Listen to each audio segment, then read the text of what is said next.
In the 1940s and 1950s, a lot of comic books were sold because of their covers and how they were displayed in the newsstands and on comic book racks. Here we have a couple of examples of some 1950s comic book racks. First, we have a Ziff Davis rack that features such vintage comic books from the era with titles such as Amazing Adventures, Crusaders from Mars, Space Patrol, Space Busters, Weird Adventures, Weird Thrillers, Wild Boy, and G.I. Joe.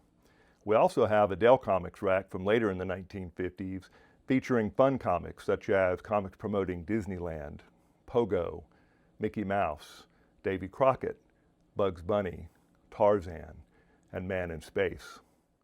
Now, comic book racks were great for display, but they were also great for marketing. And in the case of Ziff Davis, this early 1950s comic book rack was designed to market their comic books at a time when the comic book industry was in turmoil due to the effect of the crime and horror comics at the time. And so Ziff Davis on this rack promoted their comic books as wholesome reading for the entire family.